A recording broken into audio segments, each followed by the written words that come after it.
Hey, I'd like to welcome you to another episode of Mission Matters. My name is Adam Torres, and if you'd like to apply to be a guest for the show, just head on over to missionmatters.com and click on Be Our Guest to apply. All right, so today I am in Houston, Texas, and we are at the State Texas FFA Convention. This is our third year covering the event, and today I have Kyla Beck on the line, and we're going to have some fun. She's over here working, and we're going to, and a sponsor of the event, correct? And we're going to get into it. Yes. All right. So, Kyla, just to get us going here, how did you first get introduced to the FFA? Mm-hmm. So, I grew up in Marion. I was a part of the Marion FFA chapter. And so, Shout out to Marion. Shout out to Marion.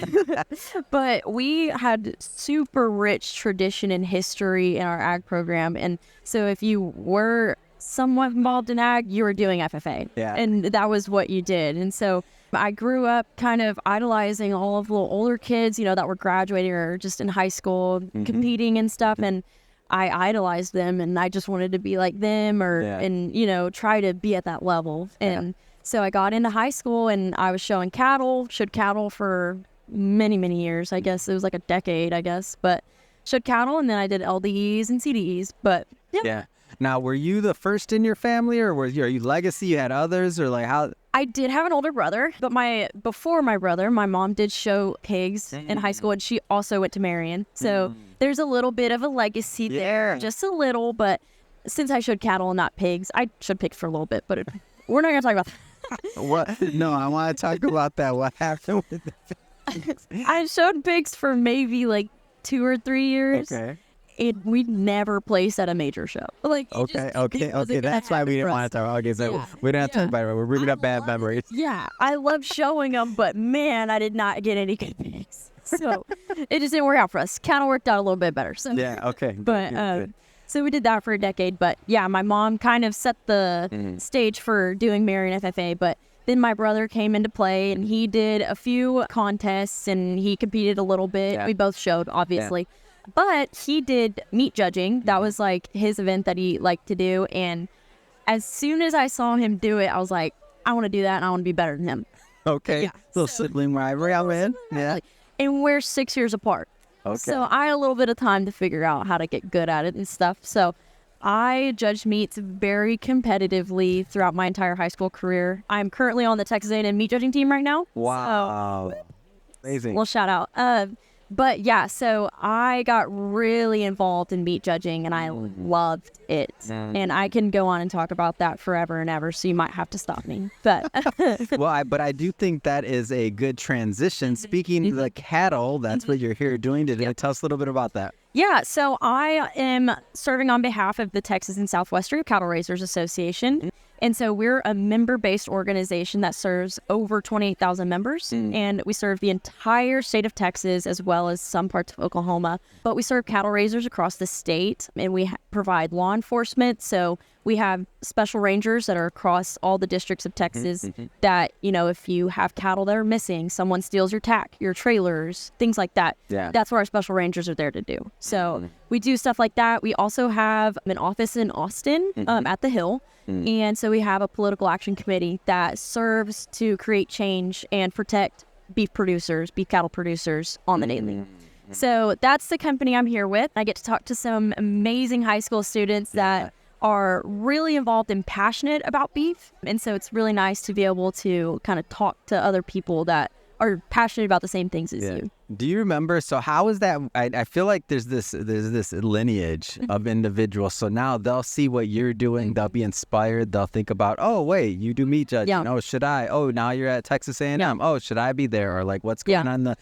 Talk about some of that and how this community comes together. Because one of the reasons I'm here, just so you know, is I saw and I see the amazing things going on. And I want the rest of the world to see this that aren't necessarily all in agriculture, or they may not have had a family member or otherwise that went through it. Like, I'm from Michigan, and I didn't know what FFA was until Aaron Alejandro's like, Adam, you just gotta come down, see what's going on. You're gonna have it fun and like it. And then I was hooked. I came the first year. I'm in my third year in. I only got one bracelet, but I'm gonna get the other. I forgot my other two. I forgot. I felt I was so embarrassed, like a rookie. Come on, I'm a rookie over here. Act like you've been there. Thank you.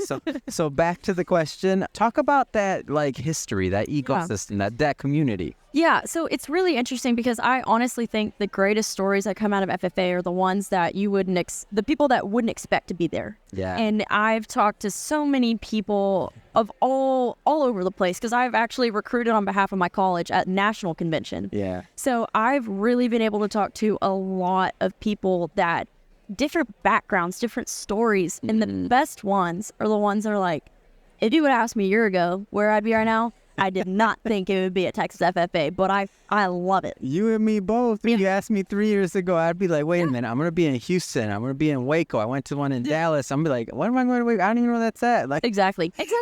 No, and I've always thought that was the greatest thing because legacies are great. Yeah. You know, and following in your parents' footsteps are great. But I really love just how rich it is to have people that are just passionate about certain things that might be different from everybody else. And they are individualistic in how they're striving for their goals. Yeah. And that's always been my favorite thing, just to talk to people that you wouldn't think that they would be there or they didn't think they would be here. So, but no, the lineage of, you know, I've come to Texas FFA Convention for 6 years now. Wow. And I'm in college. Yeah. So my freshman year I had to come here because we had won the state meets contest. So I had to come and represent my team. And then last year, I recruited on behalf of the College in Agriculture and Life Sciences at Texas A&M. And that was an experience in itself. Being able to talk to a lot of people and we're telling them, you know, my story about Texas A&M and telling people like, you know, this is a really good place. If you like agriculture, wow, come over to Texas A&M. Yeah. Take care of you. Talk about the school. How's that going? The program, everything else? Like, how are you? I love that place. I love College Station. I love Texas A&M. I think I could sit here and talk to a brick wall about Texas A&M, but they provide so many opportunities for students, and the ability to get involved in the college is out of this world. You could be intrigued to small little things, and your name could be Mike, and there's an organization for Mikes, just Mikes. Like, yeah, and that's on main campus. So like, it's not just the College of Ag. That's great. It's everywhere. But the College of Ag itself is awesome. I serve on the College of Agriculture and Life Sciences Student Council.